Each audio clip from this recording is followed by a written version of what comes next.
Endotracheal intubation is an important part of airway management. It is best learnt through practice under expert supervision, in our opinion first on a mannequin and then on elective, uncomplicated and fasted patients. This lesson aims to prepare you for these practice sessions, and our narrow focus is teaching the manual skills that will increase your chances of success.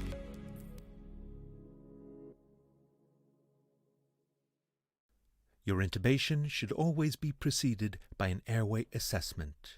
What equipment and personnel does the patient in front of you require? Are there complications you suspect may arise, and is everyone on board with the plan if they do? First, place the patient in an optimal position with the pillow tucked underneath the shoulders. Raise the head relative to the body into the so-called sniffing position. Your goal is to achieve a line of sight to the vocal cords in order to pass the tube through them into the trachea. This requires a laryngoscope. We will teach the traditional direct laryngoscopy, but for filming purposes we use a video laryngoscope that has the same shape. Have the patient inhale 100% oxygen through a tight-fitting mask.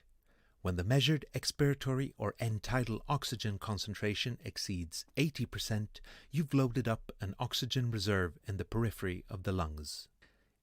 If this monitoring is unavailable, pre-oxygenate for a minimum of 3 minutes. Pre-oxygenation can be further improved, especially in the obese, by tilting the table and by applying a positive end expiratory pressure. This extra oxygen in the patient buys you potentially life-saving time if you have unexpected airway difficulties, precious time to call for help or try more advanced techniques. Administer the analgesic and await the onset. Laryngoscopy is very painful and requires drugs to alleviate sympathetic response and airway reflexes. Next, administer the hypnotic. The patient gradually loses consciousness, airway muscle tone, and respiratory drive. From this point on, the patient's breathing is your responsibility. A paralytic facilitates intubation. Traditionally, we would first have confirmed successful face mask ventilation, but no evidence has shown that this prevents airway complications. Therefore, the emerging consensus is to administer it as soon as the patient is unconscious. Open the airways. A 2-finger chin lift may be all it takes. If this isn't enough to be able to ventilate the patient, the next step is a jaw thrust. Open the patient's mouth with your thumbs on the patient's chin and place your fingers firmly behind the angle of the mandible and lift straight up in a decisive manner. Successful ventilation is confirmed by observing the chest wall rising and regular end-tidal CO2 waves on the monitor. If you cannot ventilate the patient at this point, you need to use other equipment and techniques that we will demonstrate in forthcoming videos. While you wait full onset of the drugs, take a moment to make sure that you have achieved absolute optimal positioning before proceeding to laryngoscopy.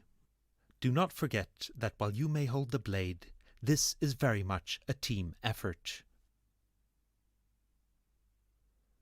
Open the patient's mouth with your right hand and hold the laryngoscope in your left. Not too tight, with 3 or 4 fingers as close to the blade as possible for precision and control. Insert the blade in the right side of the mouth, carefully pushing the tongue aside. The aim is to create an unobstructed line of sight to the larynx by pushing the tongue to the left and lifting the epiglottis, exposing the vocal cords. This requires precision, not brute force. A common mistake at this point is leaning forward, as it feels this will give a better view. It doesn't. Stand upright with the left arm at a 90-degree angle tucked in towards your body. This allows for better ergonomics, better communication with the team, and a better overview of the ventilator, the timer, and the patient. Let's see the laryngoscopy once again. Advance the blade until you see the epiglottis and place the tip in the vallecula, the recess at the base of the tongue. At this point, you can start to apply some force in the direction of the laryngoscope shaft. Sometimes a light external force on the larynx can make the vocal cords spring into view. Ask for your assistant's hand and move it to apply backwards, upwards, rightward pressure, or burp for short. Make sure you don't pinch the lips and do not exert any pressure on the front incisors. By now you hopefully have a clear view of the opening of the trachea, a dark slit between the pale vocal cords. Insert the tube carefully. Sometimes a gentle rotation is required to pass the vocal cords. Advance the tip until the cuff has disappeared and the vocal cords are between the two black lines. Ask for inflation of the cuff and carefully retract the laryngoscope. Hold the tube firmly while you confirm that it's lodged in the trachea and not the esophagus. The gold standard is return of end-tidal carbon dioxide over several respiratory cycles. Be very cautious when interpreting the other signs traditionally used. Auscultation finds on both lungs, condensation in the tube, and the symmetric rise of the chest wall, as these may very well be positive despite an esophageal intubation.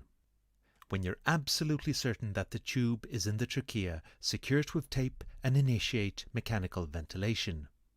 Congratulations, you have now performed an endotracheal intubation. For more videos on anesthesia and critical care, go to interanes.org or subscribe to our YouTube channel.